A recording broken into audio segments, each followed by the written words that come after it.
Praise the Lord everyone. खुदावन यीशु मसीह के नाम में अजीजों, आप सबों को मैं जिंदा खुदा की हुजूरी में वेलकम करता हूं और मैं शुक्रगुजार हूं आज के सच्चे मौका के लिए। मेरे लिए अजीजों, ये नहायत इज्जत की बात है आप लोगों के साथ इस वीडियो के वसीले से मुकद्दस कलाम की बातें शेयर करना।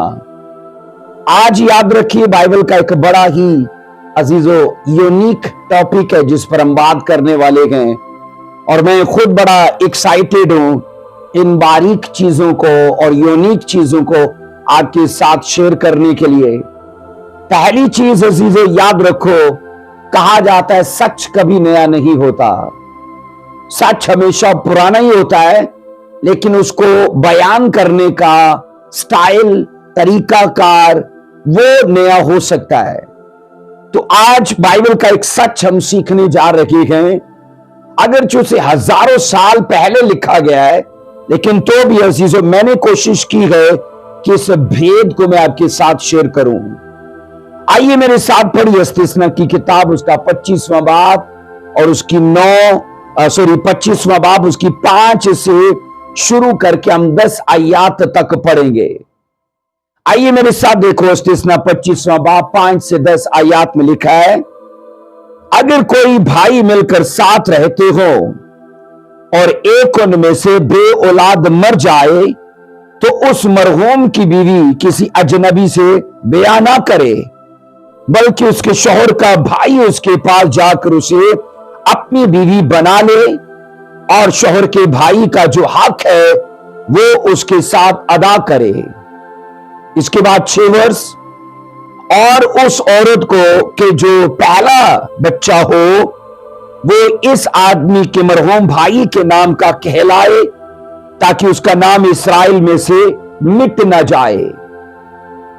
आगे 7 आयत, और अगर आदमी अपनी भावज से ब्याह करना ना चाहे तो उसकी भावज फाटक पर बुजुर्गों के पास जाए और कहे, मेरा देवर इस्राएल में अपने भाई का नाम बहाल रखने से इनकार करता है और मेरे साथ देवर का हक अदा करना नहीं चाहता।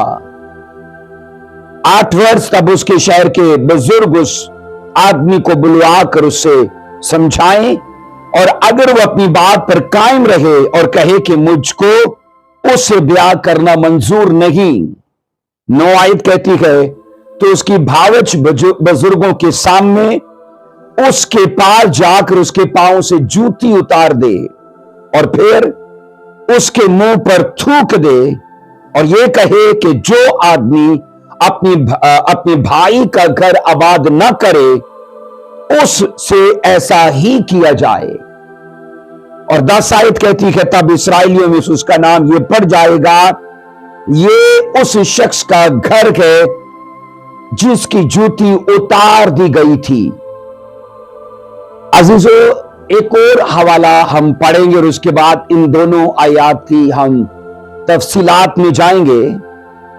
अहबार की किताब, उसका 20वां बाब उसकी 21 वर्ष क्या कहती है, अगर कोई शख्स अपने भाई की बीवी को रखे तो यह नजासत है, उसने अपने भाई के बदन को बेपर्दा किया, और लिखा है वो लावल्द रहेंगे। अब अजीजों, इन दोनों हवाला जात में हमें लगता है कि तजाद है, क्योंकि याद रखना इस्तिस्ना का हवाला यह सिखाता है कि अगर एक शख्स मर जाता है तो उसकी वाइफ के साथ उसका भाई ब्याह कर सकता है, यानी एक शख्स अपनी भावज के साथ ब्याह कर सकता है। अब अजीजों, अहबार की किताब ये कहती है कि अगर कोई अपनी भाभी से ब्याह करता है तो वो नजासत का काम करता है। अब ये 2 बाइबल के मरकजी हवाले हैं और अजीजों शरीयत के अंदर इन दोनों हवाला जात को लिखा गया है। मतलब कि मुस्लिम शरीयत में ये दोनों हवाला जात बतौर कानून है। अब एक में कहा जा रहा है इस्तिस्ना में कि भावज को रखना जायज है, और दूसरे हवाले में यह कहा जा रहा है कि भावज को रखना ایک ناپاک کام ہے. اور میں نے کہا ان دونوں حوالہ جات میں پڑھنے میں ہمیں تضاد لگتا ہے کہ جیسے دونوں آیات ایک دوسرے کے خلاف ہیں. پر سنو عزیزو، ضروری بات یہ ہے کہ ہم ان دونوں حوالہ جات کو اور ان کی اصل صداقتوں کو حالات اور واقعات کی نظر سے سمجھیں. میں نے کہا ان حوالہ جات کی صداقتوں کو اور سچائیوں کو واقعات اور حالات کو مد نظر رکھتے ہوئے سمجھیں، کیونکہ استثنا کے حوالہ کے مطابق بھائی کی وائف سے بیاہ کرنا جائز تب ہے یا عزت کی بات تب ہے جب بڑا بھائی مر گیا ہو. میں نے کہا یہاں ڈیوٹرونومی کے اندر عزیزو موسوی شریعت میں اس حوالے کے مطابق بھاوج کو رکھنا تب جائز ہے جب اس دیور کا بڑا بھائی مر گیا ہو. تو بائبل یہ کہتی ہے کہ اب اس کا چھوٹا بھائی اس اپنی بھاوی سے وہ بیاہ کر سکتا ہے. لیکن اب جب احبار کے حوالے کو پڑھتے ہیں تو یاد رکھنا یہاں یہ میرج نجس کیوں ہے. اب اس حوالے کے مطابق یاد رکھنا اگر بھائی زندہ ہے اور اس کا چھوٹا بھائی اپنی ہی بھابھی کو بھگا لے جاتا ہے یا کسی اور طریقے سے اس سے بیاہ کر لیتا ہے تو کلام یہ کہتا ہے کہ یہاں یہ فعل ناپاک ہے کیونکہ اس کا بھائی وہ زندہ ہے. اور یہاں کلام یہ کہتا ہے کہ اس طرح سے نہ وہ چھوٹا بھائی اپنے بڑے بھائی کے بدن کو بے پردہ کرتا ہے کیونکہ اس کا بدن اس کی وائف ہے. عزیزو سماج میں ایسے کئی کیس میں نے دیکھے گئے اور میں اگرچہ ان کا نام نہیں لینا چاہتا لیکن میں نے کئی ایسے عزیزو کیس دیکھے گئے جہاں بڑے بھائی کی وائف کو چھوٹے بھائی نے بھگا لیا. اور کلام یہ کہتا ہے یہ ایک مکروہ فعل ہے، یہ ناپاک ہے، یہ نجس ہے. آپ پڑھو گے یوحنا نبی جو یسوع مسیح کا کزن تھا اس کا قتل کیوں کر دیا گیا، اس کے پیچھے وجہ کیا تھی. آؤ پڑھو ذرا مرکز کی انجیل اس کا 6 باب اس کی 17 اور اس کی 18 دو ورسز کو پڑھیں گے. کیونکہ ہیرودیس نے آپ آدمی بھیج کر یوحنا کو بائبل کہتی ہے پکڑوایا اور اپنے بھائی فلپس کی بیوی ہیرودیاس کے سبب سے اسے قید خانہ میں بند رکھا تھا کیونکہ ہیرودیس نے اس سے بیاہ کر لیا تھا. اور 18ویں ورس اور یوحنا نے اسے کہا تھا اپنے بھائی کی بیوی تجھے رکھنا روا نہیں ہے. یوحنا کا قتل کیوں ہوا؟ کیونکہ یوحنا شریعت کی اس عزیزو بات کو، اس شک کو، اس قانون کو اس بادشاہ کو بیان کرتا ہے کہ موسوی شریعت کے اندر اس قانون کے مطابق یہ سب کرنا تجھے روا نہیں ہے کیونکہ یہ جو تیری وائف ہے یہ تیرے بھائی فلپس کی پہلے وائف تھی اور تو نے اس سے ہتھیا کے خود اس سے بیاہ کیا ہے. اور کلام یہ کہتا ہے یہ بات ہیرودیاس کو ناگوارا گزری اور ہیرودیاس نے بائبل کہتی ہے یوحنا نبی کو مارنے کا، قتل کروانے کا پلان بنایا. وہ الگ ایک ٹاپک ہے لیکن یہاں میں یہ کہہ چکا ہوں کہ عزیزو آج بھی سماج میں اگر کوئی شخص زندہ ہے اور اس کا چھوٹا بھائی اس کی وائف کو لے جاتا ہے تو بائبل کے مطابق یہ ایک نجس اور یہ ایک ناپاک فعل ہے. اب سنو عزیزو استثنا کے مطابق اسرائیلیوں کو بھائی کی بیوی سے شادی کرنے کا قانون دینے کی کچھ وجوہات تھی. جب آپ استثنا کی کتاب پڑھتے ہو ڈیوٹرونومی کے اندر جو ہم نے ہماری مرکزی آیت ہے 25 کی 9 سے 10 تک، تو میں نے کہا عزیزو اگر وہاں بھابی سے بیاہ کرنے کا قانون دیا گیا تو اس میں کچھ ایسی وجوہات تھیں جس کو خدا نے خاطر میں رکھتے ہوئے یہ قانون رائج کیا اور خدا نے خود یہ دیا ہے تو اس لیے یہ قانون 100% جائز تھا. اب وہ وجوہات کیا ہیں؟ نمبر 1 میں کہا جاتا ہے پہلی وجہ یہ تھی कि मरहूम का नाम इसराइल में से मिट ना जाए।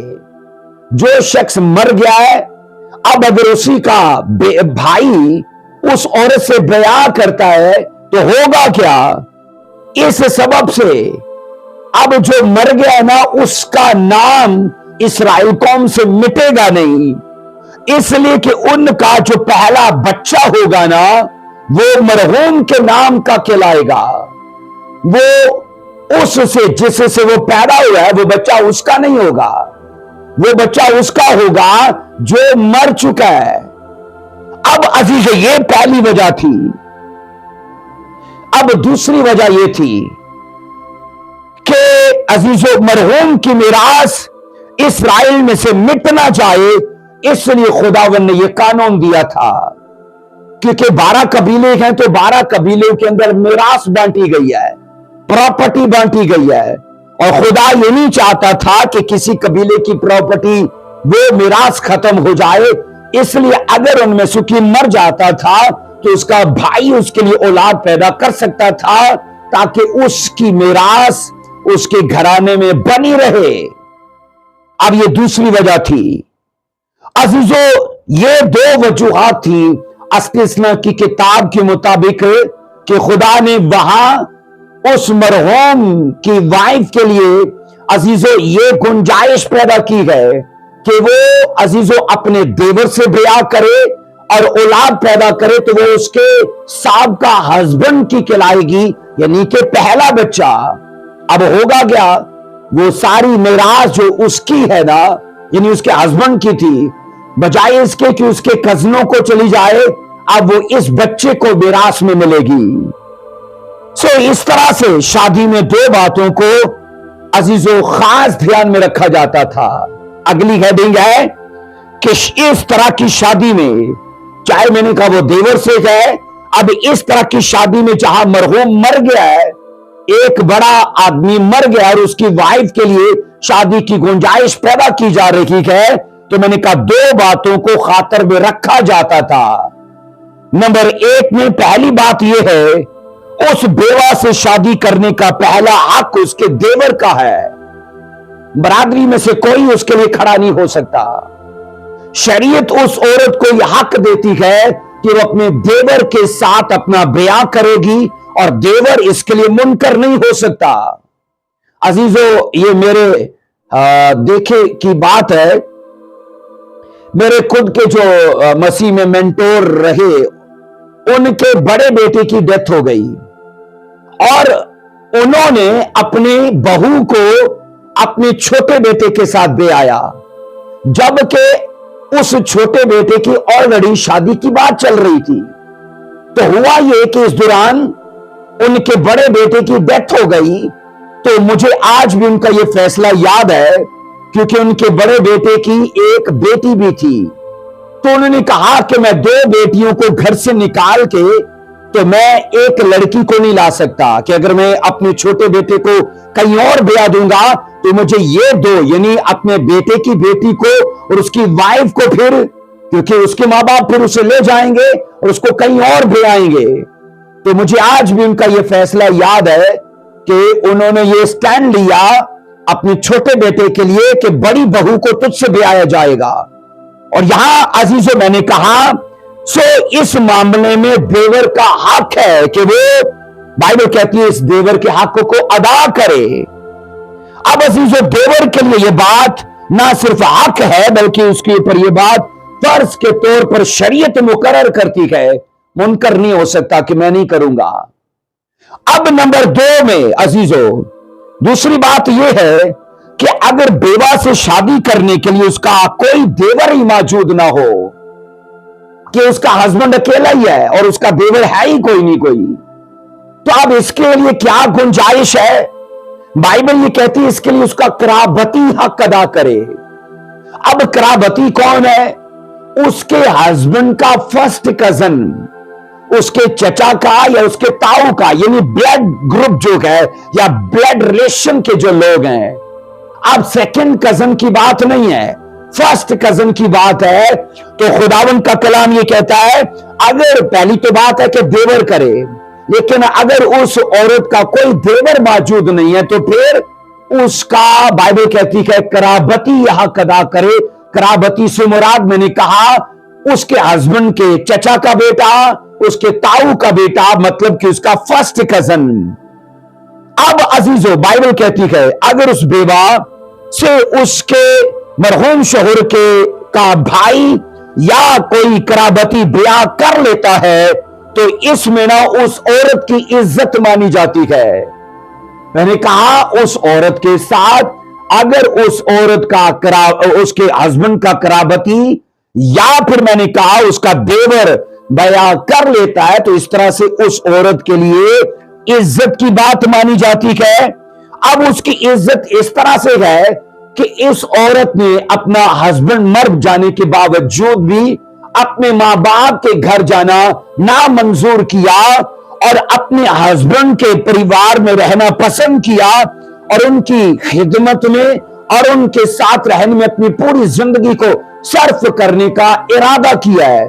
तो यूं याद रखना उस औरत के लिए वफा मानी जाती है, यूं कि इस औरत की वफा है इस परिवार के साथ। इसलिए मैंने कहा अजीजों, ये बात लोगों के बीच में पसंद की जाती थी कि आज भी समाज में होता है ऐसा कि अगर हस्बैंड मर जाए तो औरत फौरन से ना अपने मां बाप के घर लौट जाती है अपने सामान समेत। ऐसे भी वाकयात देखे गए हैं। लेकिन अगर उस जमाने में औरत वापस नहीं जाती तो समाज के लोग उस औरत को, मैंने कहा, सलूट मारते हैं, ऑनर करते हैं, उसे इज्जत देते हैं कि इसने अपने मां बाप को भुला दिया है, अपने बहन भाइयों को भुला दिया है, और यहां रहना पसंद किया है। सो इस तरह से उस मरहूम की भी इज्जत होती। मैंने कहा इस तरह से उस मरहूम की जो मर गया है उसकी भी इज्जत होती है कि अगर वो मर गया है और इस दुनिया से रुखसत हो गया है तो भी अब उसे भुलाया नहीं जाएगा, अब उसे भुलाया नहीं जाएगा और ना कि अपनी कबीले के छजरा से खारिज किया जाएगा, क्योंकि अब अगर ये औरत इस घर में टिकी हुई है तो ये उसके लिए औलाद पैदा करेगी, ये उसका नाम कायम रखेगी। अजीजो, कराबती या उसके भाई से, उस बेवा से जो भी पहला बच्चा होगा ना, मैंने कहा वो सीधा उस मरहूम का कहलाएगा, उस मरे हुए शख्स का कहलाएगा। और इस तरह से अजीजो, औलाद होने की हैसियत से उस मरे हुए शख्स का नाम इसराइल में बना रहेगा और उसकी मिरास भी नहीं मिटेगी खुदा का। मैंने कहा ये उन कबीलों के लिए प्लान था। अगर याद रखो, मरहूम की बेवा से उसका भाई यानी मरहूम का भाई या उसका कराबती उससे ब्याह करने को इनकार कर दे तो उसके लिए फिर से अलग कानून है। देवर कहता है जी मैं इससे ब्याह नहीं करूंगा, और फिर कोई कराबती को ढूंढा जाता है और कराबती भी कहता है मैं भी इससे ब्याह नहीं करूंगा, तो उसके लिए फिर अलग से शरीयत में एक कानून दिया गया है। नंबर 1 में वो कानून क्या है? वो बेवा औरत कौम के बुजुर्गों से बात करे अपने हक के लिए, क्योंकि ये उसका हक है कि उसका देवर या उसका कराबती उसे ब्याह करे, ये उसका हक है। और उस कौम के जितने बुजुर्ग हैं वो उनसे बात करे और वो बुजुर्ग उस नौजवान को, चाहे वो कराबती है या चाहे वो उसका देवर है, उसे बुलाएं और उसे समझाएं कि वो अपनी भावच के लिए कानून को पूरा करे, अपनी भावच के लिए शरा को पूरा करे। अजीजों, याद रखो, कईयों को लगेगा कि औरत अगर अपने हक पर बात करती है तो ये उसकी बेहयाई है। कईयों को लगेगा कि उसके हस्बैंड के मर जाने के बाद अगर वो देवर से कहती है या कराबती अपने लिए तलाश करती तो ये उसकी बेहयाई है। पर याद रखना उस जमाने में ऐसा नहीं था। औरत के शौहर के मरने के बाद औरत को इस मामले में आजादी हासिल थी कि वो अपने देवर के लिए या अपनी कराबती के लिए खुद बुजुर्गों से बात करे। और अजीजों, बाइबल कहती है इसमें से पूरी आजादी थी। और इस बात को औरत के लिए उस समाज में कभी बेहयाई नहीं माना जाता था, बल्कि इस मामले में उस बेवा के हक में इज्जत को शामिल किया जाता था कि उसने अपने परिवार को भुला दिया और इस परिवार के साथ पूरी जिंदगी निभाने के लिए वफा को दिखाया है, इसलिए उसकी इज्जत की जाती थी।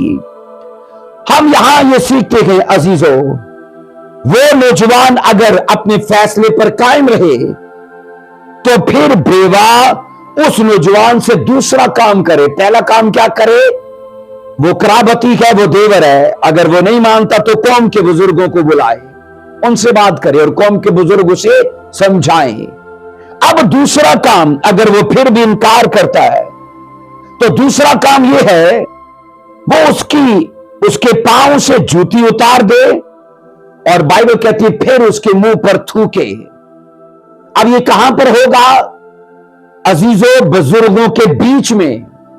जो कौम के बुजुर्ग हैं, जो कौम के सरदार हैं, उन्हीं के बीच में वो औरत उठे और अपने देवर के पांव से या अपनी कराबती के पांव से जूती उतार दे। और क्या होगा? दूसरा काम ये वो करे कि उसके मुंह पर थूक दे। अब अजीजों, बाइबल ये कहती है अगर मर्द खुद अपनी जूती उतार कर दूसरे को देता है तो इससे मुराद ये है कि वो अपना हक से दस्तबरदार होता है और अपना हक किसी और को दे देता है। मैंने कहा अगर उस औरत से कोई ब्याह नहीं करना चाहता, नंबर एक में औरत उसकी जूती उतारे, अगर ऐसा नहीं है तो वो खुद अपनी जूती उतार कर किसी और को दे दे। अब इसका मतलब यह है कि वो अपने इस हक से दस्तबरदार हो रहा है और यह हक किसी और को दे रहा है। आओ पढ़ो रूत की किताब, उसका 4 बाब, उसकी 6 और उसकी 7 2 आयत को पढ़ेंगे। रूत की किताब में हम एक मामले को यहां पढ़ते हैं अजीजों। कलाम ये कहता है कि रूत का हस्बैंड वो मर गया और नियोमी अपनी बहू रूत को लेकर बाइबल कहती बैतलहम और यहूदा में वो वापस आई। और यहां ऐसे हुआ कि जैसे ये लौट कर आए तो इसने अपनी बहू रूत को कहा कि तूने खेतों में काम करने के लिए जाना है ताकि उस मजदूरी से हमारे घर का निजाम चले। तो बाइबल कहती उसने उसकी रहनुमाई की कि गैरों के खेत में मत जाकर काम करना, हमारा एक कराबती है, उसके खेत में जाकर काम करना। अब बाइबल ये कहती 4 की 6 और 7 में यहां जूती उतारने का जिक्र है, उसको मैं पहले आपके साथ शेयर करूंगा, फिर रूत की सारी स्टोरी को आगे जाकर देखते हैं। 6 वर्ष में लिखा है तब उसके नजदीक के कराबती ने कहा कि मैं अपने लिए उसे छुड़ा नहीं सकता, ता ना हो कि अपनी मिरास खराब कर दूं।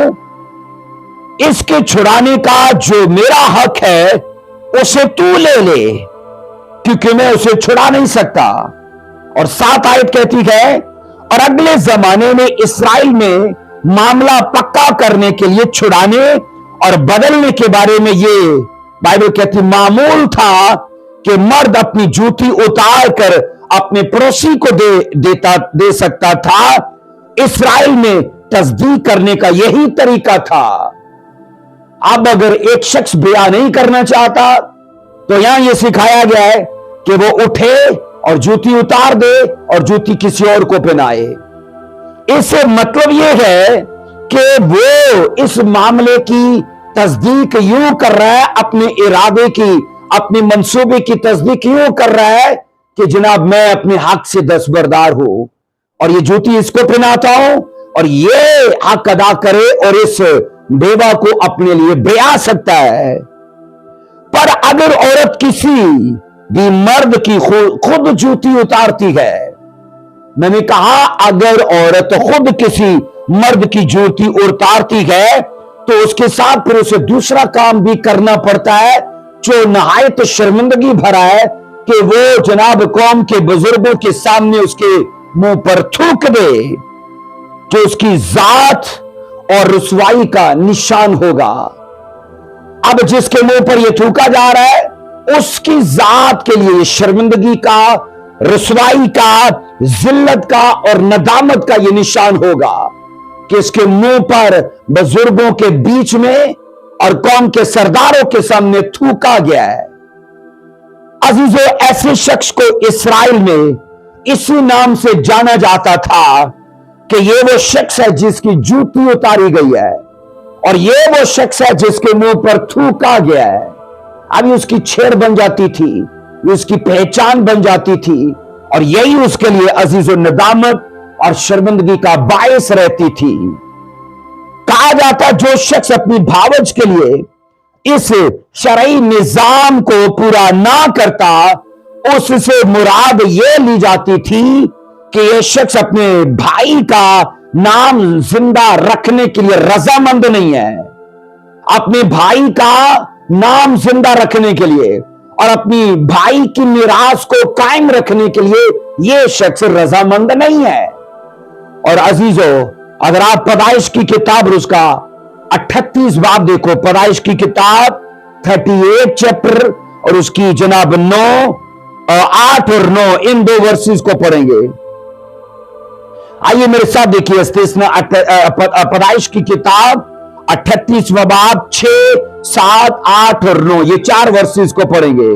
6, 7, 8 और 9 यहां पर लिखा, यहूदा अपने पिलोठे बेटे एर के लिए एक और ब्याह लाया जिसका नाम तिमर था, और ये यहूदा का पिलोठा बेटा एर खुदावन की निगाह में शरीर था, सो खुदावन ने उसे हलाक कर दिया। 8 वर्ष कहती है, तब यहूदा ने ओनान से कहा, अपने भाई की बीवी के पास जा और देवर का हक अदा कर, ताकि तेरे भाई का नाम तेरे भाई के नाम से नस्ल चले। और 9 आयत कहती है, और ओनान जानता था कि ये नस्ल मेरी नहीं कहलाएगी। सो यूं होता कि जब अपने भाई की बीवी के पास जाता तो नुत्फे को जमीन पर गिरा देता था कि मुबादा उसके भाई के नाम की नस्ल न चले। और 10 आयत कहती है, और उसका यह काम खुदावंद की नजर में बहुत बुरा था, इसलिए उसने उसे भी हलाक किया। यहूदा, बाइबल कहती है, अजीजो याकूब का बेटा है, और इसी के ऊपर नबूवत थी कि इससे बादशाह होंगे। अब यहूदा, बाइबल कहती है, अजीजो किसी गैर कौम के हाथ चला गया, और वहां कलाम ये कहता है एक गैर कौम की औरत से इसने बयां किया जिसका नाम तिमर था। उससे लिखा है उसके 3 बेटे पैदा हुए। अब जब पहला बेटा है तो कलाम ये कहता है वो इतना शरीर था कि उसकी शरारतों के करके खुदा ने उसे मार दिया। अब उसकी बीवी जो बच गई है, अब यहूदा, बाइबल कहती है, खुदा के इसी लॉ के मुताबिक लिखा है, अजीजों अपने बेटे को कहता है कि उसकी वाइफ के लिए, यानी अपने बड़े भाई की वाइफ के लिए देवर का हक अदा कर, और अपने भाई के लिए उसे नस्ल पैदा कर। हम यहां ये सीखते कि अजीजों उस वक्त का ये समाजी कानून था, क्योंकि यहां शरीयत नहीं है। जेनेसिस की किताब के अंदर शरीयत नहीं है, लेकिन उस वक्त ये सामाजिक कानून था। और बाद में बाइबल कहती है इसी को शरई कानून बना दिया गया जब यह मूसा के जमाने में दिया गया, क्योंकि अजीजो खुरूज की किताब में जाकर बाकायदा तौर पर शरीयत मिलती है, लेकिन जेनेसिस मतलब पैदाइश की किताब में कोई लिखा हुआ कानून नहीं है, लेकिन वो उस वक्त समाजी कानून था, माशरे का, सोसाइटी का कानून था। और खुदा ने उसे बाइबल कहती शरा में, यानी लॉ में बदल दिया जब मूसा के जमाने में दिया। अब अजीजों यहां समाजी कानून हो या शराई कानून हो, दोनों एक ही बात पर मुत्तफिक थे कि बेवा के लिए उसका देवर हक अदा करे, बेवा के लिए उसका देवर हक अदा करे, और अपने भाई की याद को कायम रखने के लिए उससे औलाद पैदा करे। समाजी कानून भी कहता है, और मैंने कहा शराई कानून भी यही कहता है। और बाइबल कहती है ओनान जो यहूदा का दूसरा बेटा था, अपने भाई की बीवी से शादी के लिए रजामंद हो गया। इसका मतलब है शरीयत को पूरा किया लेकिन अधूरा पूरा किया। उतना पूरा किया जितना आप सोचो, जिससे उसको स्वाद हासिल हो, जिससे उसको फक्त अजीजो मजा आए। लेकिन शरीयत को पूरा उस तरह से नहीं किया जिस तरह से बाइबल बयान करती है। उसने शादी तो की, लेकिन अपने भाई की याद को हकीर जाना, और उसकी मिरास के लिए बाइबल कहती है अपनी भाभी से कोई औलाद नहीं पैदा की, और इससे खुदा को सख्त गुस्सा हुआ। वो उसके पास जाता तो सही, लेकिन कलाम ये कहता है अपने स्पर्म को वो बाहर फेंक देता था, और ये खुदा को बात ना गवारा लगी और खुदा ने उसे मार दिया।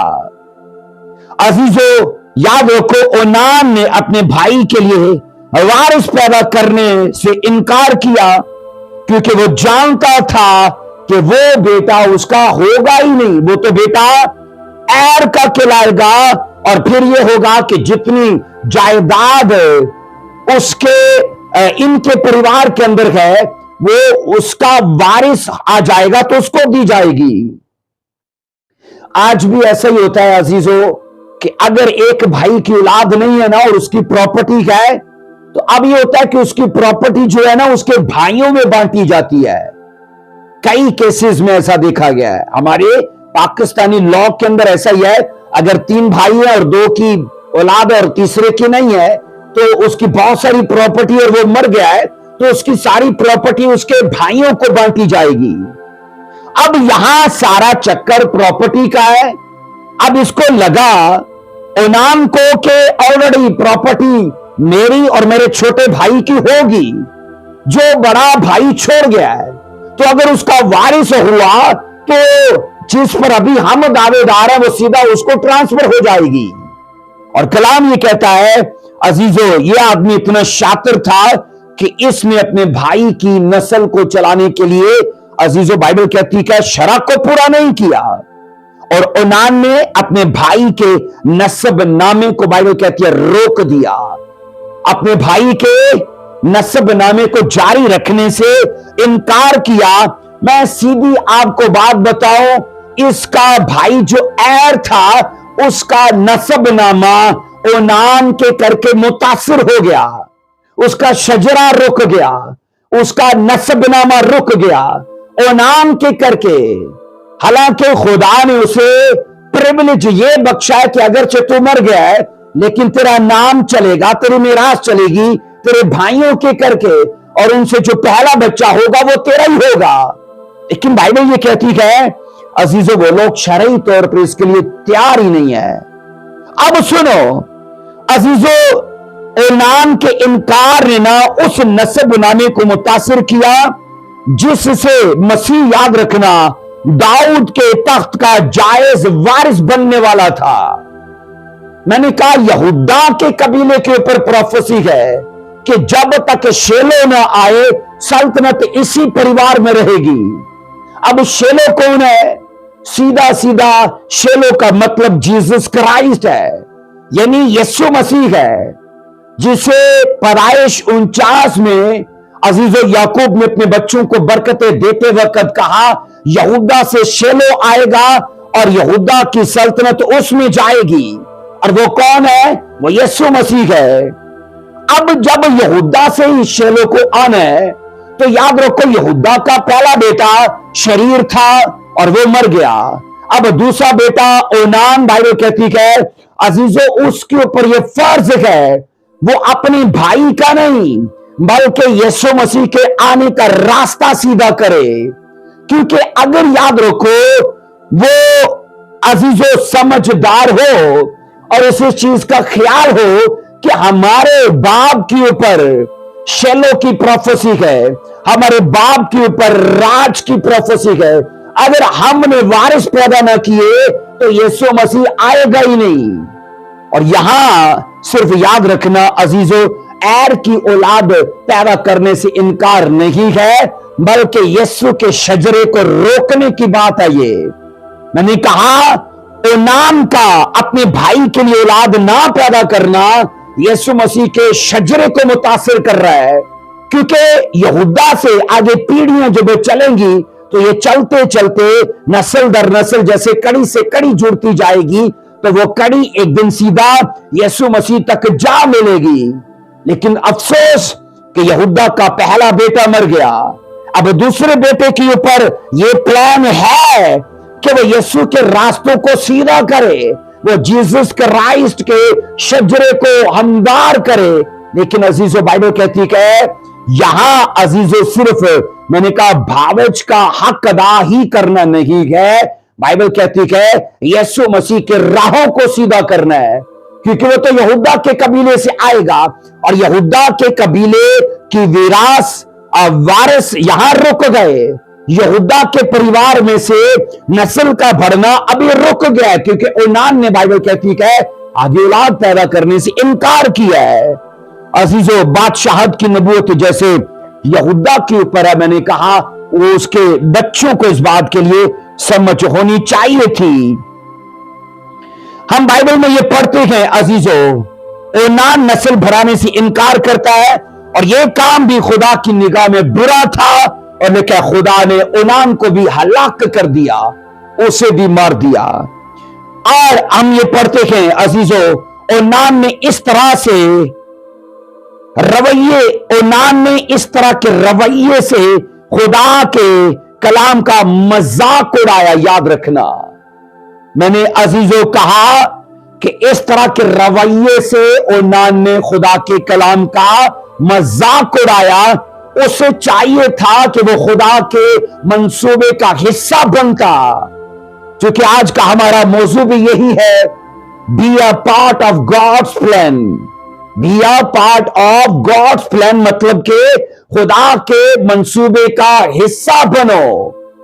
अब अजीजों, यहां हम ये पढ़ते हैं कि एक प्लान है यहूदा के ऊपर खुदा का, कि यहां से यीशु आएगा, शेलो आएगा।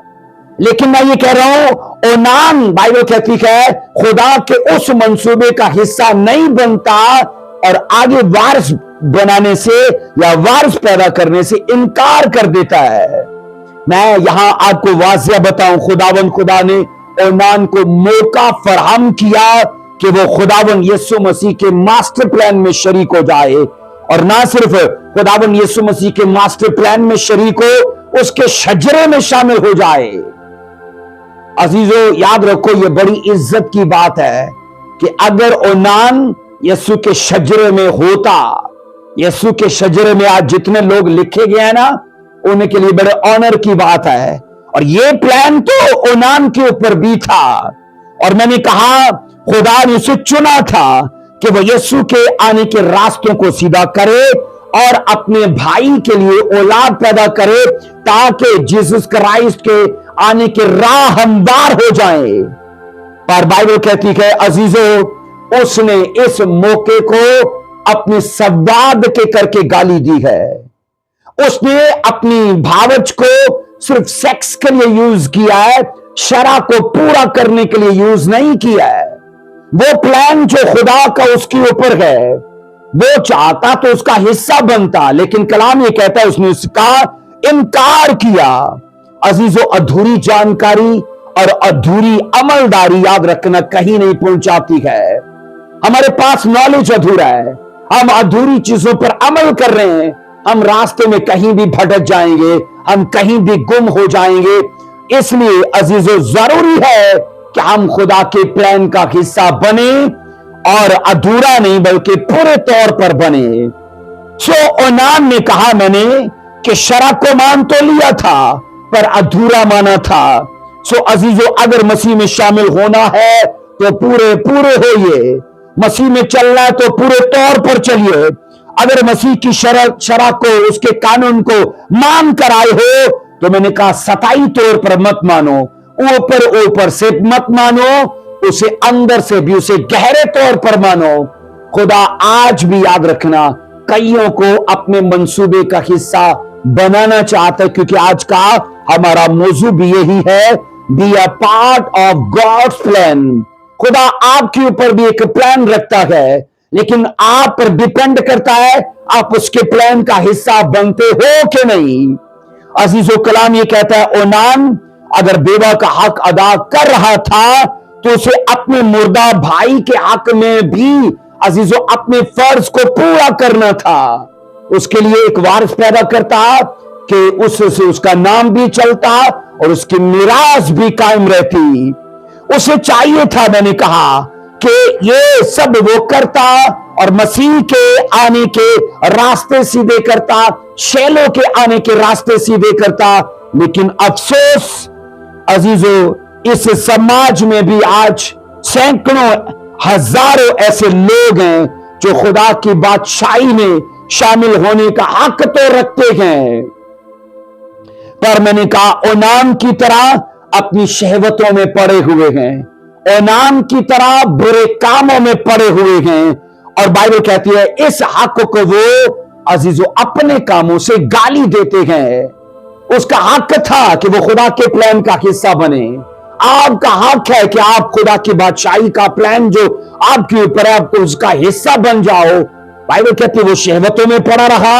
अगर आप नशों में रहे, शहवतों में रहे, बुरे कामों में रहे, इसका मतलब है आपने भी उसके तरह फिर इस हक को गवा दिया है। क्या आप जानते हैं कि जो प्लान केनानी तिमर और उसके देवर ओनाम के ऊपर था, खुदा को उसे मुंतकिल करना पड़ा, खुदा को उसे मुंतकिल करना पड़ा। और ऐसा कई बार होता है कि खुदा अपने जिस प्लान को हमारे वसीले से जाहिर करना चाहता है, अजीजों, अगर हम उसे समझ नहीं पा रहे और मैंने कहा हम उसे अपने वसीले से पूरा नहीं होने दे रहे, तो अजीजों ये तय है कि यहूदा के कबीले से ही मसीह खुदावंद आएंगे, क्योंकि नबूवत उसके ऊपर है। अब इसके लिए क्या होगा? प्लान नहीं रुकेगा, लेकिन होगा क्या? बंदा बदल जाएगा। मैंने कहा प्लान नहीं रुकेगा, आप उसका हिस्सा नहीं बनते तो कोई बात नहीं, मैंने कहा बंदा बदल जाएगा। अब मैंने कहा तिमर अजीजों, बाइबल कहती है, और उनके ऊपर मैंने कहा उस यहूदा के ऊपर और फिर उसके बेटे बाइबल कहती है एनाम के ऊपर ये प्लान था, लेकिन वो इसका हिस्सा नहीं बने और खुदा को इस प्लान को मुंतकिल करना पड़ा। सो यहूदा के बच्चों को चाहिए था कि वो भी इस नबूवत का हिस्सा बनते और अपने नसब नामे को सीधा करते, और वो नसब नामा सीधा शैलों तक जाके मिलता।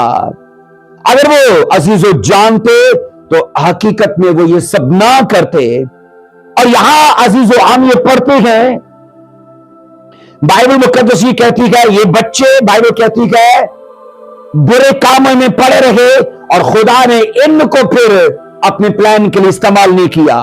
सो मसीह के नसब नामे में शामिल होने का इनके पास सुनहरी मौका था, पर अफसोस फराइज की गफलत में रहे और बाइबल कहती है आदमी मार्फत के करके अधूरे चले और इसी करके उस प्लान को खुदा को पोस्टपोन करना पड़ा या ट्रांसफर करना पड़ा।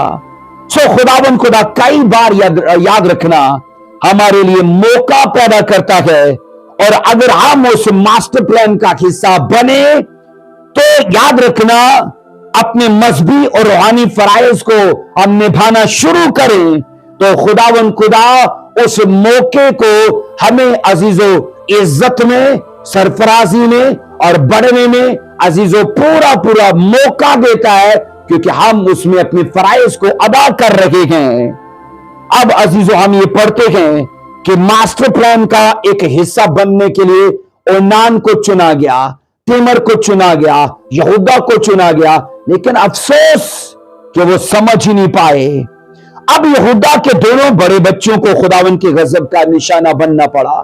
पहला शरीर था, प्रोफेसी है उसके ऊपर, क्योंकि यहूदा के वसीले से उसके ऊपर भी नबूवत है, लेकिन बाइबल कहती है नबूवत होने के बावजूद वो अपने बुरे कामों में रहा और मौत को देखा।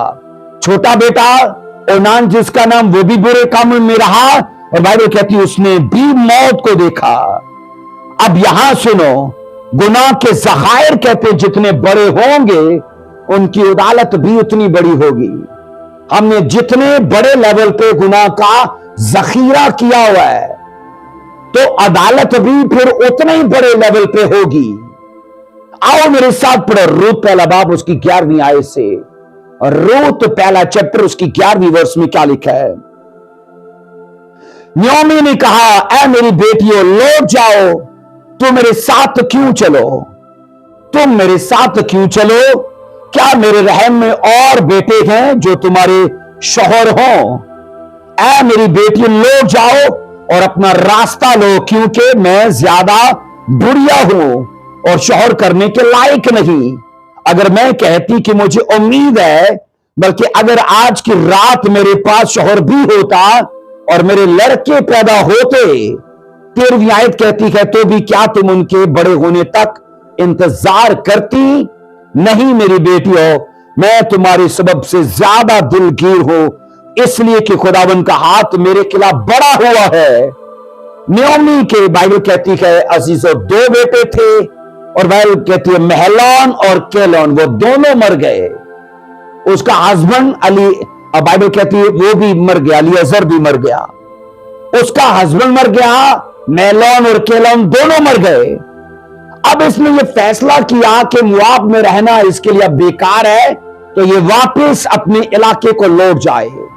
इसने अपने बहुओं से कहा, तुम अपने अपने मैके लौट जाओ, क्योंकि वो शादी करने के लायक थी और ये शादी के वक्त से बाहर निकल चुकी है, उस उम्र से बाहर निकल चुकी है। तभी उसने कहा कि ना तो मेरे पास शौहर है और ना मैं बच्चा पैदा करने के लायक हूं। और उसने कहा, चूंकि तुम अभी जवान हो, शादी की उम्र में हो, तो तुम अपने अपने मैके लौट जाओ। अब याद रखो, इन दोनों के पास, उर्फा के पास और रूत के पास देवर का कोई ऑप्शन नहीं है, क्योंकि दो भाई थे, महलोन और केलोन। इनके पास, मैंने कहा, देवर का ऑप्शन नहीं है। आगे सोचो, उर्फा है तो उसका देवर कौन होगा? उसके हस्बैंड का भाई, पर बाइबल कहती वो भी मर गया। अब रूत है तो उसका देवर कौन होगा? उसके हस्बैंड का भाई, जो उर्फा का हस्बैंड है, पर बाइबल कहती वो भी मर गया है। अब साफ जाहिर है, इन दोनों बहुओं के पास देवर का ऑप्शन नहीं है कि वो आए और इनसे हक अदा करे। हम बाइबल में ये पढ़ते ही इसीलिए नयोमी ने इनसे कहा, अपने अपने मैके लौट जाओ। अब सुनो अजीजों, हम यहां ये सीखते हैं, अगरचे देवर का ऑप्शन ना था, पर उनके पास कराबती का ऑप्शन था। उनके पास देवर का ऑप्शन नहीं है, पर उनके पास, मैंने कहा, कराबती का ऑप्शन मौजूद था। अगर उन दोनों को ये बताया गया होता, तो याद रखना वो दोनों कभी वापस न जाती। तो अजीजों, फिर कैसे मालूम होता कि खुदावन का प्लान किसके ऊपर है, और रूत के ऊपर है कि उर्फा के ऊपर है? अब अजीजों, खुदा के मंसूबे का हिस्सा बनने के लिए जरूरी नहीं कि खुदा पहले बताए कि आओ मेरे पीछे तो मैं तुम्हें ये दूंगा, आओ मेरे पीछे तुम्हें मैं ये बनाने वाला हूं। मैंने कहा, जरूरी नहीं है कि खुदा हमें सबसे पहले बताए और तब हम चलेंगे। तो यहां नयोमी की दोनों बहुओं में से किसी एक के ऊपर खुदा का प्लान है, क्योंकि ये दोनों भी यहूदा के ही कबीले से हैं। अली मलक जो था ना, नयोमी का हस्बैंड, वो भी यहूदा के कबीले से है। और बाइबल कहती है, अब खुदा ने अजीजो तिमर के परिवार से उस प्रोफेसी को ट्रांसफर किया और सीधा रूत के परिवार में लेकर आई है। यहूदा के परिवार से ट्रांसफर किया और अली मलक के परिवार में उस प्रोफेसी को लेकर आई है। मैंने कहा, ओनान के परिवार से उस प्रोफेसी को ट्रांसफर कराया और सीधा बाइबल कहती है महलोन और केलोन के परिवार में खुदा उस नबूवत को लेकर आया है कि शेलो इससे होगा। अब सुनो अजीजों, जब नयोमी ने यह कहा ना कि तुम दोनों ले जाओ, तो असल में खुदा नयोमी के इन अल्फाज को यूज कर रहा था कि उनके लिए मौका पैदा करे कि कौन पीछे जाती है और कौन आगे जाती है। अब दोनों को लगता तो यही है कि ये औरत बुढ़ी हो चुकी है, इसके तो औलाद होनी नहीं, तो अब ना ये कमा सकती है, ना ये काम काज कर सकती है, तो इसके साथ रहने का मतलब क्या है? और इसको भी पालना और अपने आप को भी पालना। इसके साथ रहने का मतलब क्या है कि जनाब अपनी कंफर्टेबल लाइफ को दांव पर लगाना और शादी के ऑप्शन को गवा देना। इन सारी बातों को सोचकर बाइबल कहती है उर्फा टाटा बाय बाय कह के उसे चूम कर वापस चली गई और अपने देवताओं के पास अपने मैके लौट गई ताकि वहां वो शादी करे। और उसके बाद उर्फा का जिक्र ही नहीं है। लेकिन आप पढ़ते हो अजीजों, बाइबल कहती है रूथ एक समझदार लेडी है। बाइबल कहती है अजीजों, उर्फा ने बड़ी संजीदगी से अपनी सास के अल्फाज को सीरियस लिया, वो लौट गई। लेकिन जब रूथ की बात आती है, अपनी सास की दिल शिकनी की बातों के बावजूद भी उसी से लिपटी रही है। उसने उसे, बाइबल कहती है, उसे कहा कि लौट जाओ, गुस्से हुई, लेकिन वो उससे लिपटी रही। रूथ ने, बाइबल कहती है, नयोमी के साथ रहने और यहूदा में जाने का फैसला दिखाया। उसने कहा जहां तू जाएगी मैं जाऊंगी, जो तू खाएगी मैं खाऊंगी, जहां तू रहेगी मैं रहूंगी, जो तेरे लोग हैं वो मेरे लोग हैं, जो तेरा खुदा वो मेरा खुदा है, जहां तू मरेगी वहां मैं मरूंगी। ये फैसला, मैंने कहा ये फैसला रूथ ने तब दिखाया था जब नयोमी टोटल जीरो थी, उजड़ी हुई थी। और इन बातों का अजीजों खुदा ने ऑनर किया और इन बातों के करके खुदा ने यह देखा कि रूथ सच में उस प्रोफेसी को लेने के लायक है जिसे मैंने तिमर के परिवार से ट्रांसफर किया है। हम यहां ये पढ़ते हैं अजीजों, वो लोग जो खुदा के प्लान का हिस्सा बनने के लिए फैसला लेते हैं ना, मैं उनको दावा देता हूं कि खुदा उनके रास्तों को सीधा कर देता है, उनके रास्तों को, मैंने कहा, उलझने नहीं देता। अब रूथ, बाइबल कहती है, अपनी सास के साथ जब यहूदा में आई है, कैसे खुदा इसे फेवर देता है, खुदा कैसे इसके रास्ते सीधे करता है। अगरचे देवर को ऑप्शन नहीं है, लेकिन खुदा इसे कैसे कराबती तक लेकर जाता है। आइए पढ़िए, खुदा ने रूथ के फैसले का ऑनर किया और उसे सीधा उसके हक तक ले गया। रूथ 2 बाब की 3 आयत को पढ़ेंगे, मेरे साथ देखना। रूथ 2 बाब और उसकी 3 वर्ष में क्या लिखा है। सो वो गई और खेत में जाकर काटने वालों के पीछे बालें चुनने लगी और इत्तफाक से वो बोएज ही के खेत के हिस्सा में जा पहुंची जो अलीमलक के खानदान का था। अलीमलक कौन है? रूथ का ससुर। अलीमलक कौन है? यहूदा के कबीले का शख्स। और लिखा है ये इत्तफाक से, लगता होगा इत्तफाक, लेकिन याद रखना इसके कदमों की रहनुमाई खुदा ने की है। खुदा इसे लीड कर रहा है उसके हक तक उसे लेके जाने के लिए, उसके कराबती तक उसे लेकर जाने के लिए। अजीजों, बोएज के खेत में जाकर काम करना, मैंने कहा, रूथ की खुशकिस्मती नहीं थी, बल्कि ये एक इलाही इंतजाम था। और उसके लिए अस्तिस्ना की वर्ष के अंदर वो कवानीन अब पूरे होने जा रहे हैं, क्योंकि इसने ऑनर किया खुदा को। अजीजों, रूथ का बोएज के खेत में जाकर काम करना, मैंने कहा, हकीकत में इत्तफाक नहीं था, बल्कि खुदा ही उसे वहां तक लेकर गया था, खुदा का इंतजाम था। और देखो, बोएज का ध्यान भी, बाइबल कहती है, रूथ पर पड़ गया। अगर उसके खेत में सैकड़ों छोकरियां, औरतें, लड़कियां काम कर रही थी, लेकिन बोएज, बाइबल कहती है, सीधा रूथ को देख रहा है। आओ पढ़ो इसे, 2 बाब की 5 और 6 पढ़ेंगे। रूथ 2 बाब उसकी 5 और उसकी 6 2 वर्सेस को पढ़ेंगे। फिर बोएज ने अपने उस नौकर से जो काटने वालों पर मुकर्रर था पूछा, ये किसकी लड़की है?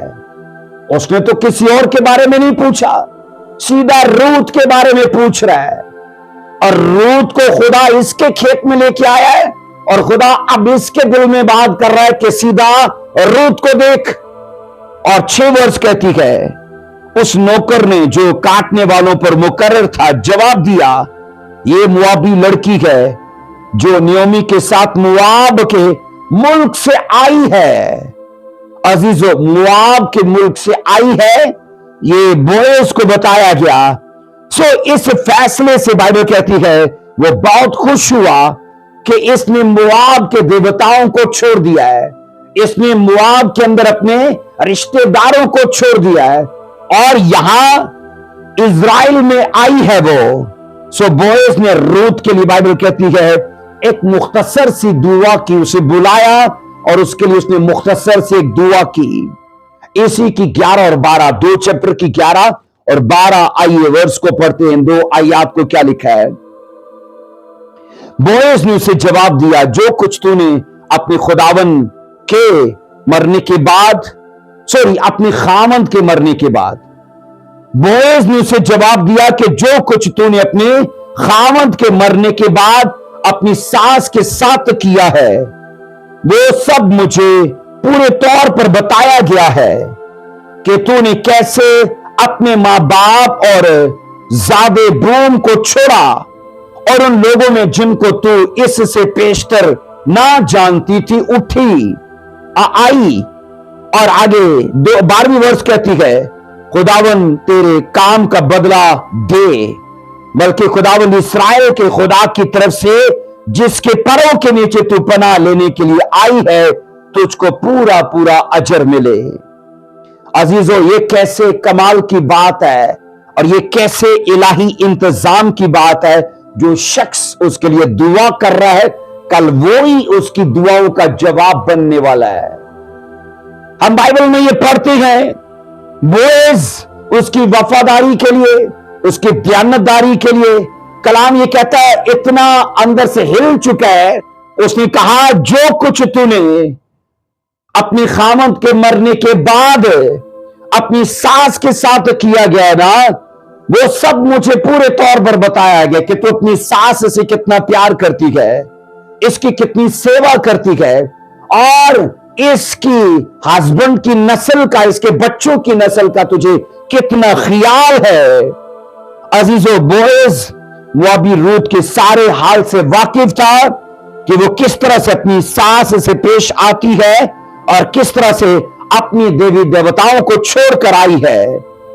रूत जान चुकी थी कि बोएज ही उसके हस्बैंड का कराबती है, उसके हस्बैंड का फर्स्ट कजन है, चचा का या ताऊ का है, उसका फर्स्ट कजन है।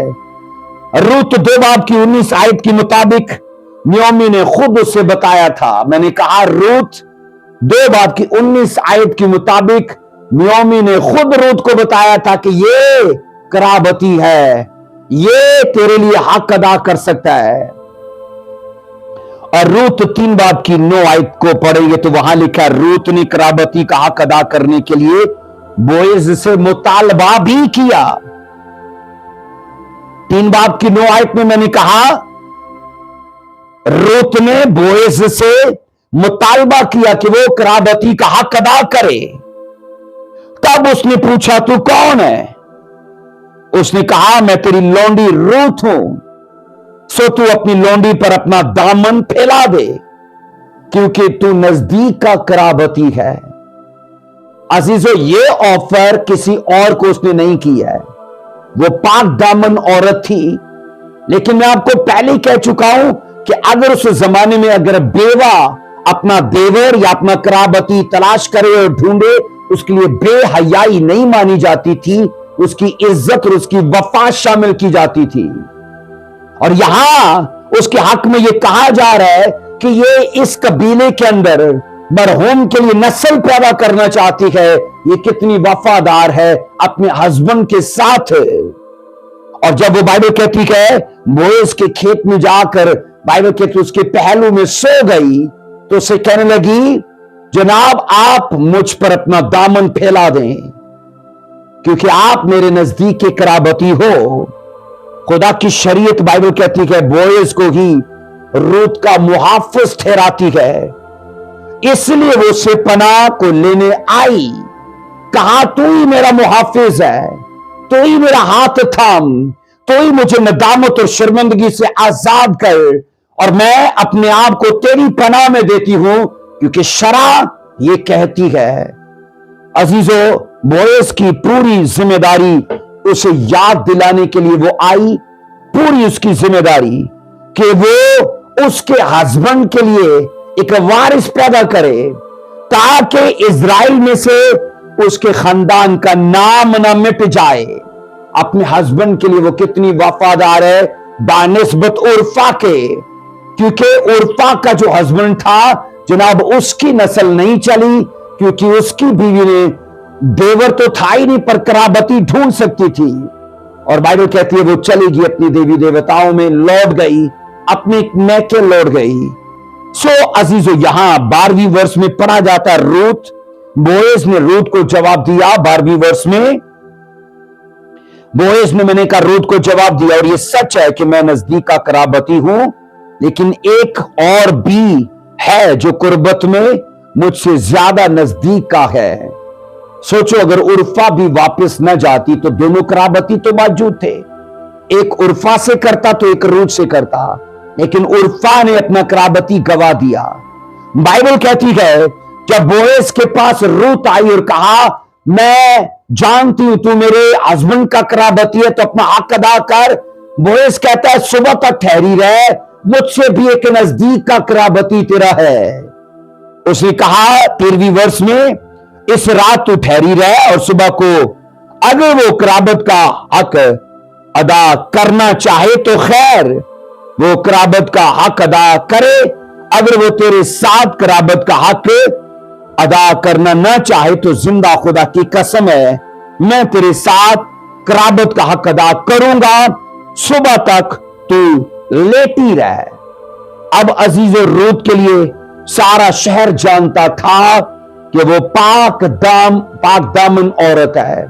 अगर वो बोएज के भी पास आई है ना तो याद रखना उसका फर्ज उसे याद दिलाने के लिए, और उसमें बेहयाई नहीं थी, उसकी वफादारी थी कि वो अपने हस्बैंड की नस्ल चलाना चाहती है। अजीजों, कहा जाता है उसके पाक दामन होने के लिए बोएज का भी इकरार शामिल है, उसने भी उसकी रास्तबाजी पर अजीजों उसे लिखा है इज्जत बख्शी। अब अजीजों, एक कराबती के फराइज क्या हैं, ये हेडिंग रहेगी, एक कराबती के फराइज क्या होते थे। नंबर 1 में कराबती के फराइज ये होते थे कि मरहूम की छीनी हुई जमीन को छुड़ाए। मरहूम जो मर गया है ना, उसकी प्रॉपर्टी पर जिसने कब्जा कर लिया है या जिसने छीन ली है, वो उस प्रॉपर्टी को छुड़ाए। अहबार 25 की 25 में लिखा है, अहबार 25 की 25 में लिखा है, अगर तुम्हारा भाई मुफलिस हो जाए और अपनी मलकियत का कुछ हिस्सा बेच डाले तो जो उसका सब से करीबी रिश्तेदार है वो आकर उसको, जिसे उसके भाई ने बेच डाला, छुड़ाए। कोई और नहीं छुड़ा सकता, कराबती ही छुड़ा सकता है। अब नंबर 2 में मैंने कहा अजीजों, कराबती के जो दूसरे नंबर के फराइज हैं। अब बाइबल कहती है रिश्तेदार की वो बीवी को ब्याए, अगर वो मरहूम का भाई है या मरहूम का वो कराबती है, तो मैंने कहा शरा कहती है कि वो उस बेवा को ब्याए, तो ये कराबती के फराइज थे। अस्तिस्ना 25 की 5 में लिखा है, अगर कई भाई मिलकर साथ रहते हो और एक उनमें से बे औलाद मर जाए तो उस मरहूम की बीवी किसी अजनबी से बयान ना करे, बल्कि उसके शौहर का भाई उसके पास जाकर उसे अपनी बीवी बना ले और शौहर के भाई का जो हक है वो उसके साथ अदा करे। तो इस वर्ष के मुताबिक मैंने कहा कराबती का दूसरा फर्ज क्या है कि वो बेवा से बया करे। अब नंबर 3 का कराबती का फर्ज क्या है? नंबर 3 का कराबती का फर्ज यह है कि अजीजों, रिश्तेदार अगर वो कत्ल हुआ है ना तो जनाब वो कत्ल करने वाले से इंतकाम भी ले। सोचो, अगर बड़ा भाई कत्ल हो गया तो देवर क्या करे? कातिल से बदला भी ले। अगर सोचो एक औरत का हस्बैंड मर गया, कत्ल हो गया, तो उसका देवर नहीं है बदला लेने के लिए, तो क्या करे? उसका कराबती जो उसका रिश्तेदार है वो जनाब उस कातिल से इंतकाम ले। आप पढ़ोगे गिनती 35 की 19 में, गिनती 35 की 19 में, खून का इंतकाम लेने वाला खूनी को आप ही कत्ल करे, जब वो उसे मिले तब ही उसे मार डाले। खून का इंतकाम लेने वाला क्या करे? खूनी को आप कत्ल करे। अब शरीयत में यही था कि कराबती अगर उसका कजन, फर्स्ट कजन कत्ल हो गया तो कराबती उसका बदला लेगा। अब नंबर 4 में कहा जाता है, कराबती का नंबर 4 का फर्ज कि मरहूम की औलाद पैदा करे ताकि उसका नाम इस्राइल से मिट न जाए। ये मैंने कहा अजीजों, नंबर 4 का उसका फर्ज था। इस्तिस्ना 25 की 6 को पढ़ेंगे। इस्तिस्ना 25 की 6 में लिखा है, उस औरत का जो पहला बच्चा हो वो इस आदमी के मरहूम भाई के नाम का खिलाए ताकि उसका नाम इस्राइल से मिट न जाए। तो ये सब मैंने कहा कुल मिला के 4 कराबती के फराइज थे जो उसे अजीजों बेवा के हक में पूरे करने होते थे। हम बाइबल में ये पढ़ते कि इन सारे फराइज को अदा करने के लिए बोएज तैयार था। वो उसकी प्रॉपर्टी भी छुड़ाने के लिए तैयार है, वो अपनी उस रिश्तेदार की बीवी को बीवी बनाने के लिए भी तैयार है, वो बाइबल कहती है उससे औलाद पैदा करने को भी तैयार है, सारे फराइज पूरे करने के लिए तैयार है। लेकिन वो चाहता है कि वो सुबह तक ठहरी रहे क्योंकि एक और भी करीब का रिश्तेदार है, एक और करीब का भी कराबती है। पहले वो उससे पूछ ले। रूत 4 की हम पढ़ेंगे 2 और 3 आयात में। रूत 4 बाब उसका पढ़ेंगे, 2, 3, 4, 5 इन 4 वर्सेस को पढ़ेंगे। लिखा है, फिर उसने शहर के बुजुर्गों में से 10 आदमियों को बुलाकर कहा, यहां बैठ जाओ। सो वो बैठ गए। 3 आयत कहती है, तब उसने उस नजदीक के कराबती से कहा, नयोमी जो मुआब के मुल्क से लौट आई है, जमीन के उस टुकड़े को जो हमारे भाई अली मलक का माल था बेचती है। 4 आयत, सो मैंने सोचा कि तुझ पर इस बात को जाहिर करके कहूंगा कि तू इन लोगों के सामने जो बैठे हैं मेरी कौम के बुजुर्गों के सामने उसे मोल ले।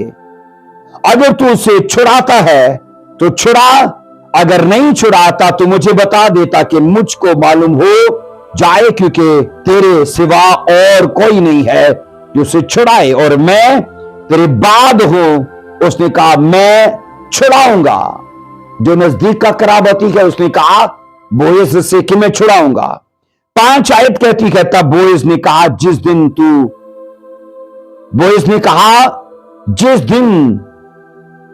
वो जमीन नयोमी के हाथ से मोल ले तो तुझे उसको मुआबी औरत के हाथ से भी जो मुर्दा की बीवी है मोल लेना होगा, ताकि उस मुर्दा का नाम उसकी मिरास पर कायम करे। अब उसने कहा, मुआबी औरत के हाथ से तुझे रूत को भी छुड़ाना होगा, तुझे रूत को भी लेना होगा ताकि उसके लिए भी कराबती के हक अदा करे। अब बोएज ने, बाइबल कहती है, कौम के बुजुर्गों के सामने रूत के नजदीकी करीबी, नजदीक का जो कराबती है उसको ये कानूनी नोटिस दिया उस तरह के दस्तूर के मुताबिक, ताकि अपने फराइज को मुकम्मल तौर पर नोमी और रूत के लिए अदा करे, या फिर वो इन फराइज से हमेशा के लिए दस्तबरदार हो जाए। बोएज ने, बाइबल कहती है, इन फराइज को निभाने के लिए उसे पूरा पूरा मौका फराहम किया। और बाइबल कहती है बोएज खुद भी उनके लिए, बाइबल कहती है, उन फराइज को निभाना चाहता है, लेकिन वो ज्यादा करीब का है तो पहले हक उसका, पहले मौका उसका है। सो 4 आयत के मुताबिक अली मलिक की मिरास को छुड़ाने की पेशकश को उसने कबूल कर लिया, लेकिन 5 वर्ष के मुताबिक उसने, बाइबल कहती है, लिखा है 5 और 6 वर्ष के मुताबिक उसने दूसरी पेशकश से इनकार कर दिया कि मैं रूत को अपने लिए बीवी नहीं बतौरे ले सकता, मैं रूत को बतौरे बीवी नहीं ले सकता, उसके हक में मैं कराबती का हक नहीं अदा कर सकता। अजीजों, ये नजदीक का कराबती बाइबल कहती है मेरा छुड़ाने को तो तैयार है, पर बेवा के लिए बाइबल कहती है हक उसके लिए अदा करने को तैयार नहीं है, उसे बयाने को तैयार नहीं है। अब अजीजों, यहां रूत के हवाले के अंदर, रूत के रेफरेंस में और जेनेसिस 38 चैप्टर में जो हमें दो वाक्यात है ना, इनमें जरा आप कंपैरिजन करो इनको। वहां बाइबल कहती है, ओनान में बाइबल कहती है अपने भाई की बीवी को ले लिया, लेकिन वहां उसने औलाद उसके लिए पैदा नहीं की। और यहां ये करीब का रिश्तेदार जो है, ये प्रॉपर्टी तो नियोमी के लिए छुड़ाना चाहता है, लेकिन रूत को अपनी बीवी होने के लिए नहीं लेता। तो इन दोनों वाकयात में ना शरा को अधूरा माना जा रहा है, ना तो ओनान ने शरा पूरी की और ना ही इस करीब के रिश्तेदार ने नियोमी और रूत के हक में शरा को पूरा किया। तो ये दोनों वाकयात ये बताते हैं अजीजों कि शरा में अधूरे थे। एक ने शादी की है, औलाद पैदा नहीं करता, दूसरे प्रॉपर्टी छुड़ाना चाहता है लेकिन शादी करना नहीं चाहता। और हैरानी की बात तो यह है कि इन दोनों वाकयात का ताल्लुक बाइबल कहती सीधा यहूदा के कबीले से है। और यहां शजरा जो है ना जीसस का, अजीजों, वो डावाडोल है, वो लड़खड़ा रहा है, और इवन ये कि वो रुका पड़ा है, क्योंकि यहूदा के कबीले से जीसस आएगा और ये लोग खुदा के प्लान में अपना किरदार अदा नहीं कर रहे, खुदा के प्लान का हिस्सा नहीं बन रहे। इनको चाहिए था कि वो यीशु मसीह के आने की राह को सीधा करते। मैंने कहा इस करीब के रिश्तेदार को भी तो चाहिए था कि वो रूत से ब्याह करे और जनाब वो औलाद पैदा करे, ताकि यीशु के आने के रास्ते सीधे हो जाएं और यीशु मसीह का शजरा तैयार हो। लिखा है उन्होंने खुदा के इलाही मंसूबे का हिस्सा बनने से साफ साफ इनकार कर दिया। 4 वर्ष में रूत 4 चैप्टर उसकी 7 वर्ष में लिखा है,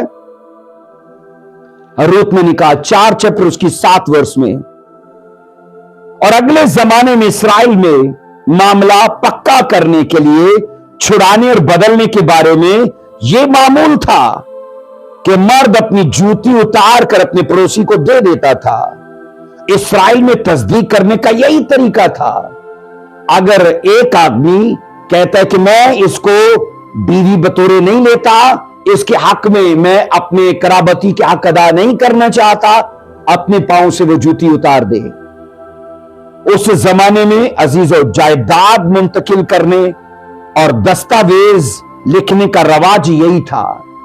कोई किसी को जायदाद ट्रांसफर करना चाहता है, कोई अपने हक से दस्तबरदार होना चाहता है, लिखी सूरत में कोई दस्तावेज मौजूद नहीं थी, बस जूती उतार कर लोग अपने हक से दस्तबरदार हो जाते थे कि ये सब मैं चीजें इससे दे रहा हूं। हम बाइबल में ये पढ़ते उस जमाने में हक मुंतकिल करने की जो रस्म थी वो यही थी, और हकदार अजीज अपनी जूती उतार कर उसी शख्स को देता था जो उसके लिए, मैंने कहा, तलब रखता हो। अब जूती उतार कर देने से मुराद यह थी कि उस जमीन पर चलने फिरने का अब हक उसका नहीं है, और जिसको वो जूती दे रहा है अब उस जमीन को जिसको उसने छुड़ा लिया है उस पर चलने का हक अब उसी शख्स का है, क्योंकि उसने उसे छुड़ाया है। और इस्राएल में बाइबल कहती है उस वक्त तस्दीक करने का यही रवाज था। सो इस तरह से बोएज का रास्ता साफ हो चुका था। उस आदमी ने कहा मैं इसे बतौर बीवी नहीं लेता, और लिखा है अब वो रूत से बाइबल कहती है अपने वादों को आजादी के साथ पूरा कर सकता है, और न सिर्फ अपने वादों को बल्कि यीशु मसीह के शजरे को भी, यीशु मसीह के रास्तों को भी वो आजादी से सीधा कर सकता है। शेलों के आने के, मैंने कहा, राहों को हमवार कर सकता है। रूत 4 बाब की 9 आयत को पढ़ेंगे, रूत 4 बाब की 9 आयत में, और बोएज ने बुजुर्गों और सब लोगों से कहा, तुम आज के दिन गवाह हो कि मैंने अलीमलक और केलोन और मेलोन का सब कुछ नयोमी के हाथ से मोल ले लिया।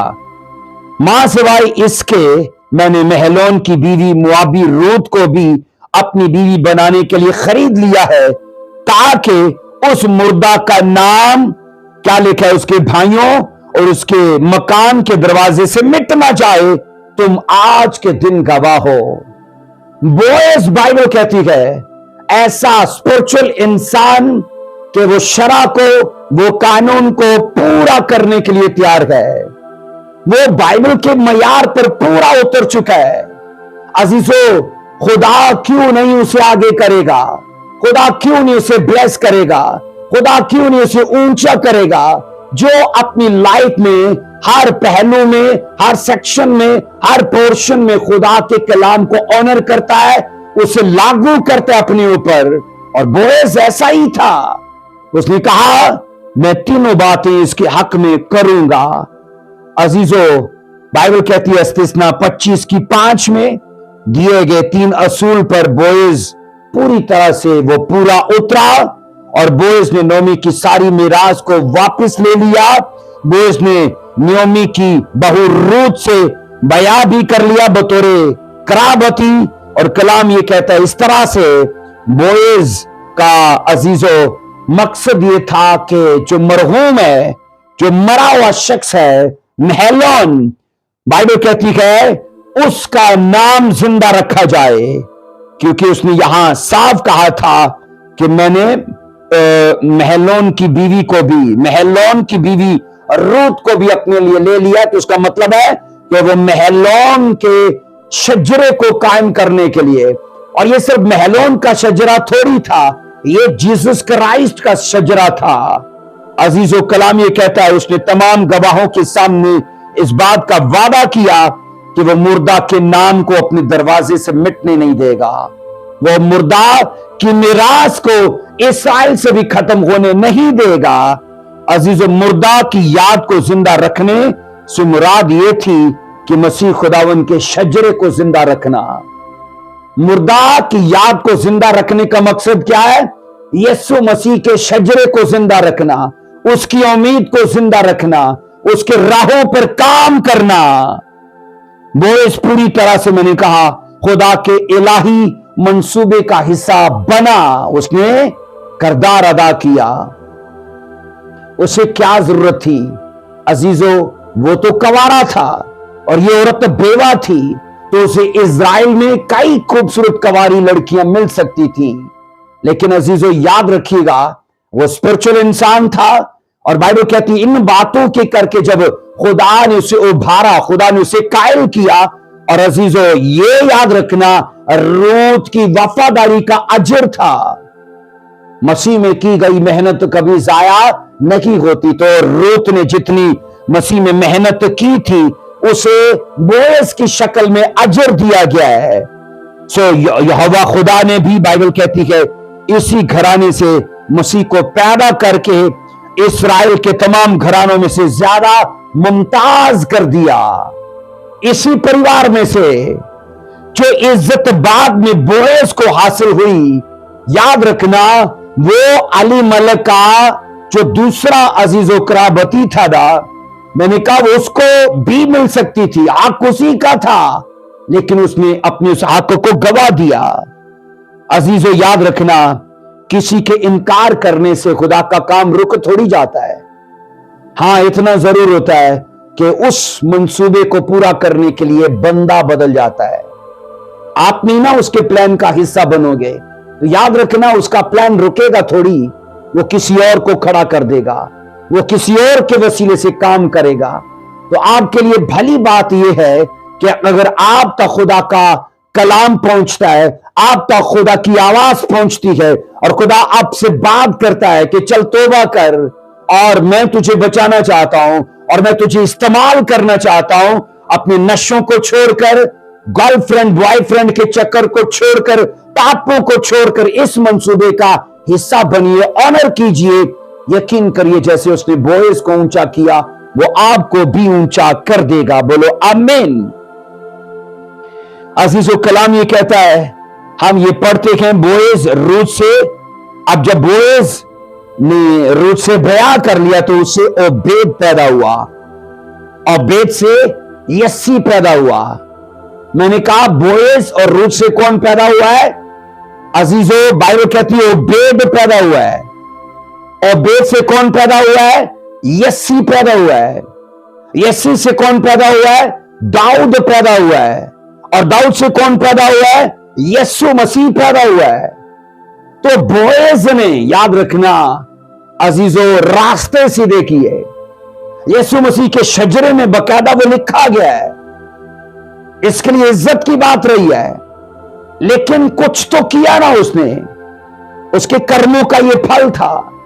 उसकी, मैंने कहा अजीजों, फैसलों का यह अजर था।